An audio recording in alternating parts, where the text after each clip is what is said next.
moji milovaní bratia kňazi, Bohu zasvetené osoby, drahí bratia a sestry, milá mládež. Zvlášť teraz si uvedomujeme v tomto období, že mladí ľudia, žiaci, študenti sa pripravujú už na nový školský rok. A kladú si otázky, či budú zvládať učivo, či sa dokážu zaradiť do kolektívu spolužiakov, či si získajú väčšie či menšie sympatie zo strany učiteľov. No a napokon je tu aj otázka budúceho povolania, zvlášť u tých starších, ktorí sú už deviataci alebo na strednej škole. Vieme, že sú učitelia z povolania, ktorí dokážu pomáhať svojim žiakom riešiť tieto problémy a odpovedať im na tieto otázky. Ale každý jeden z nás už pri krste a potom neskôr pri sviatosti kresťanskej dospelosti, pri birmovke a vy manželia vo sviatosti manželstva ste tiež dostali poslanie byť učiteľmi svojich detí. To znamená, že my sa nemôžeme nejako vykľúčkovať z tejto povinnosti a nechať to všetko na učiteľov. Oni sú odborníci, oni majú školy, tak čo by som sa ja staral o takéto veci? My sme v prvom rade zodpovední za výchovu našej mládeže, kresťanskej, katolíckej mládeže. Samozrejme, že keď máme dobrých učiteľov, tak je to len plus. Určitým spôsobom teda sú všetci ľudia jeden za druhého zodpovední, zvlášť my kresťania, a z tejto zodpovednosti vyplýva aj povinnosť ukazovať im správnu cestu. A to je veľmi, veľmi dôležité, aby sme my veriaci, ktorí sme tu, vždy svojim chovaním, svojimi odpovediami na otázku, ktoré nám kladú, aby sme ukazovali správnu cestu. Aby sme aj my neboli takými, ktorí všetko relativizujú, riedia tú katolícku cirkev a by som povedal dokonca aj naše spôsoby vyjadrovania sa. Ja som to už párkrát spomenul, že niekedy aj nás biskupov vítajú naši vlastní kňazi slovami, ktorým my takmer nerozumieme. Víta nás pán farár, vítam milé kolegyne, vážených kolegov v tomto priestore, multikultúrnom priestore, kde sa formuje naša humanita a kde tá chémia v nás pracuje silnejšie ako inde. A zatiaľ pozerám, veď o čom to hovorí ten človek? To sú výrazy dnešného sveta, viete?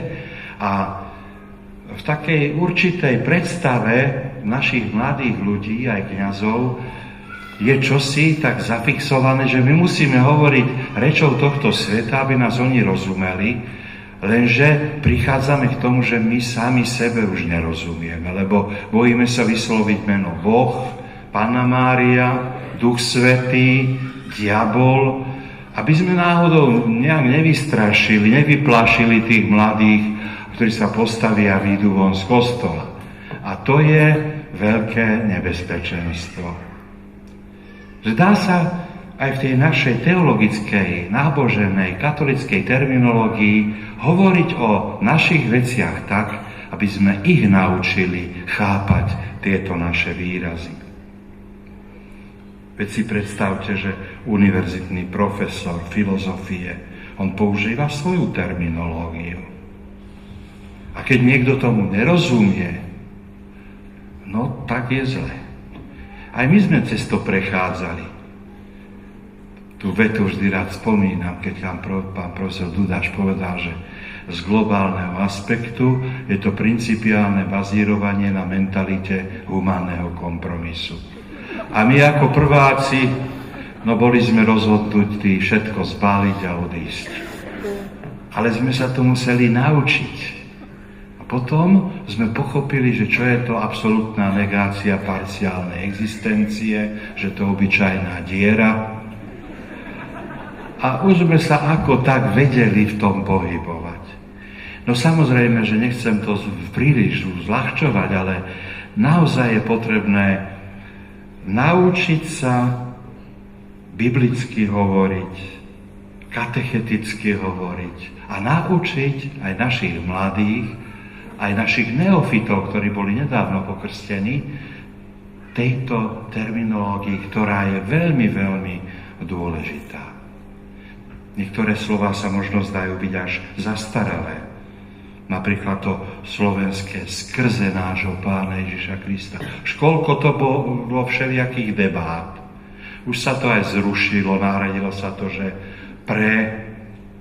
prostredníctvom. A nič nebolo dobre, lebo to staré, dobre skrze vyjadruje presne tú podstatu. Cez, skrze. To je viac ako cez. No a taký univerzitný profesor, ale aj jednoduchí dedinskí učitelia si musia všímať aj schopnosti tých žiakov, ktorým boli zverení. Všímať si ich talenty. My by sme povedali ešte hĺbšie, všímať si tú milosť a tie dary, ktoré tieto dietky od Pána Boha dostali.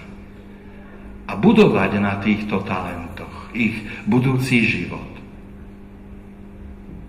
Vy máte, rodičia, možno lepšie skúsenosti ako ja, tak navštívim nejakú rodinu a vidím na jednej skrini sú husle zaprášené, na druhej skrini je mandolína, potom je tam veľký klavír zakrytý nejakou dečkou a na tej dečke je kytica kvetov umelých a všetko je zaprášené, to znamená, že na tých nástrojoch sa nehrá. Pýtam sa, kto je u vás taký hudobník?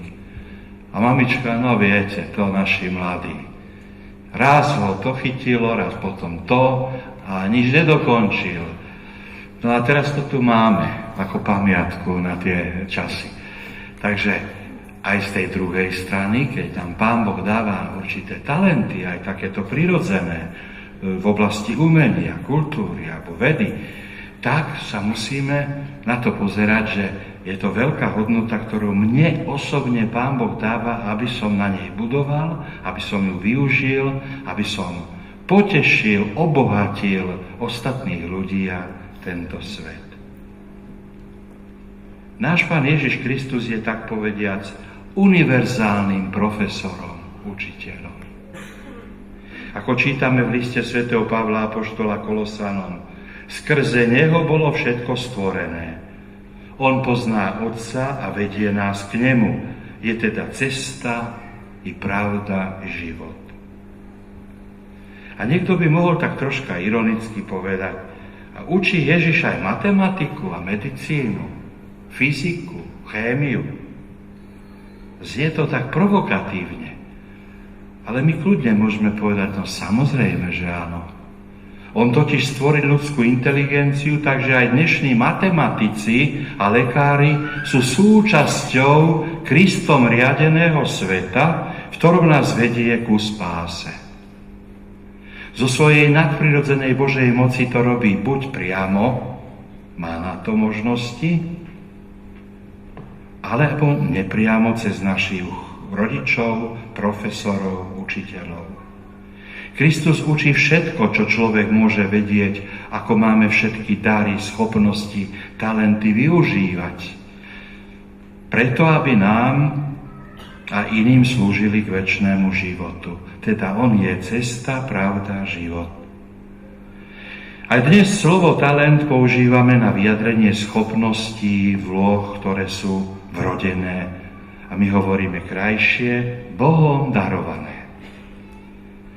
Ale keďže nám v živote Boh zveruje rozličné funkcie, on nám dáva povolanie, určuje nám aj poslanie, ktoré vyplynie z rozličných životných okolností. Že teda nemusíme si to uvedomiť, ten Boží dar, tú milosť, ten talent, jeden konkrétny moment. Ono sa to neustále ako si formuje, vyvíja, až zrazu zistíme, že áno, Pán ma vedie touto cestou a dáva mi k tomu potrebné prostriedky. Istý jednoduchý úradník, ktorý pracoval vo Zvolene na dopravnom inšpektoráte. Vy Zvolenčania, vidím, že ste tu aj Zvolenčania. Viete, že tam na tom starom ešte dopravnom inšpektoráte, pasovom oddelení, pred nejakými 10-15 rokmi to vyzeralo tak, že tam sedeli na tých chodbách všetci.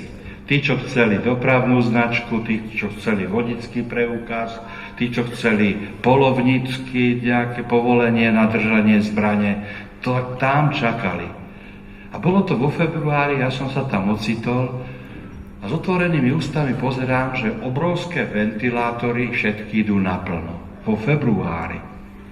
Zima tam bola, ľudovo povedané, ako v Psinci, viete. Zima hrozná, deti tam boli. Som sa odvážil si za tým policajtom, vtedy sa bol členom príslušníkom verejnej bezpečnosti, to bol ešte v tom čase teda, že prosím vás, mohli by ste to nejako vypnúť, lebo tu nám je zima. Nie, to sa nedá vypnúť. To jednoducho nedá. Prestrihnite niekde drôty a no, nič sa nedalo robiť, sme tam sedeli ďalej. A tam som spoznal jedného pána, ktorý tak pokojne vybavoval všetky veci. On mal na starosti práve to vodičské oprávnenie, teda vodičské také doklady.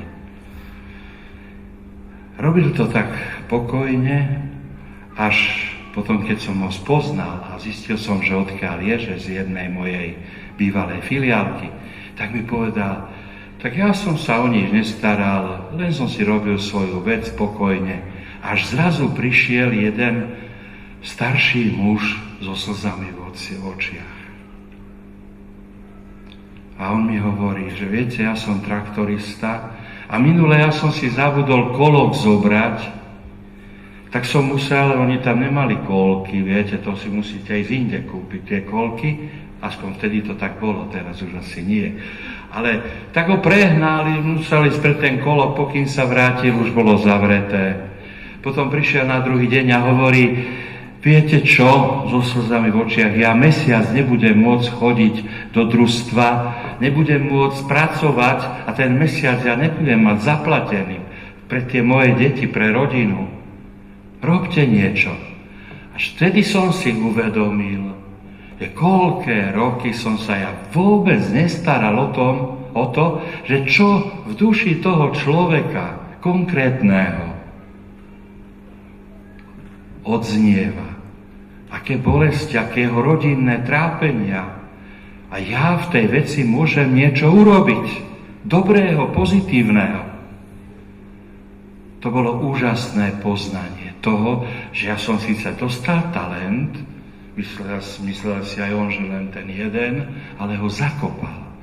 Až potom ho objavil.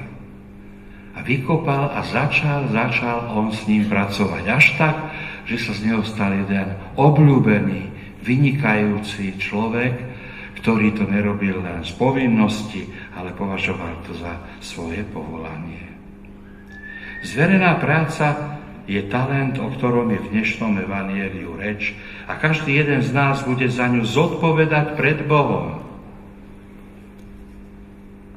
Aj nejaký mechanik v autoservise, ktorý má vymeniť nejakú súčiastku a pretože teraz je to všetko zakryté tým bakelitom, nemôžete skontrolovať, či vám to vymenil. Ale my mu veríme. Aby sme si dokázali tú dôveru zaslúžiť, že nám dôverujú. Že hoci sa to nedá priamo skontrolovať, ja to poctivo vymením za novú súčiastku. A nebudem si pýtať viac peňazí, než to stálo. To sú takéto niekedy zdánlivé maličkosti. Pri umývaní auta s tými kefami, tak tá priečná kefa jednému stlačila ten kufor vzadu sa mu to prevalilo.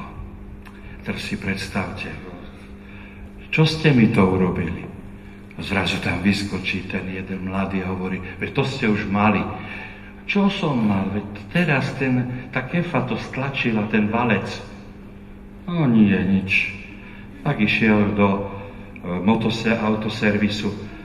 No a tam už hovorili, že koľko tisícov to bude stáť. A zrazu tam došiel taký starý pán s okuliarmi, takými lenónkami, ale starými. Tuto mal zapnuté gumičkou z nohavíc, aby mu to nepadlo.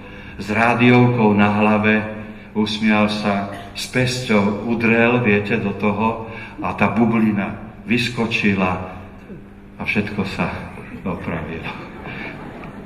Jednoducho vedel, kam treba udrieť.